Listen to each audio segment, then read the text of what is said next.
பெரிய நம்பி, நீ ஓலைப்படுத்தியதை ஒரு முறை படித்துவிடு. மாதா பிதா யுவதயஸ் தனயா விபூதிஸ் சர்வம் யதேவ நியமேன மதன்வயானாம் ஆத்யஸ்யன குலபதேர் வகுலாபிராமம் ஸ்ரீமத் ததங்கிரி யுகலம் பிரணமாமி மூர்த்னா. சுவாமி, இன்னும் எழுத வேண்டியிருக்கிறதா? இல்லை, இந்த தனிப்பாடலை பொறுத்தவரை அவ்வளவுதான்.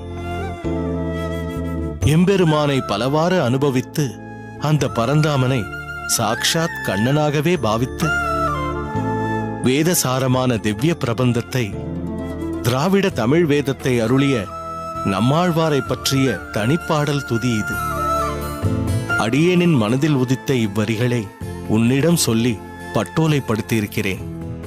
ஆழ்வார் மாறன் சடகோபரை பற்றி சொல்வதற்கும் துதித்து போற்றுவதற்கும் எத்தனையோ விஷயங்கள் உள்ளது. அவர் பிரபாவம் எம்பெருமானை போன்று எல்லையற்றது. ஏதோ இந்த கடையனுக்கு தோன்றியபடி ஒரு ஸ்லோகத்தை புனைந்திருக்கிறேன். இதை அந்த ஆழ்வார்தான் உகந்து ஏற்றருள வேண்டும்.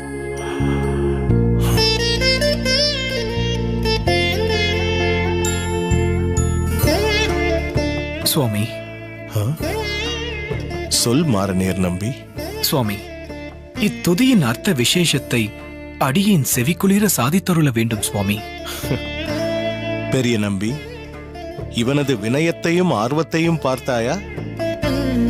மாறனேர், இச்லோகத்தின் பொருள் என்னவென்றால், அடியேனுக்கும் அனைத்து வைஷ்ணவர்களுக்கும் தாயாக, தந்தையாக, மனைவி மக்களாக, செல்வமாக திகழ்பவரும் வைஷ்ணவ குலத்திற்கே அதிபதியாகவும் வகுள மாலையை தன் தோள்களில் தாங்கி நிற்பவருமான நம்மாழ்வாரின் திருவடி இணையை அடியேனின் தலையால் வணங்குகிறேன்.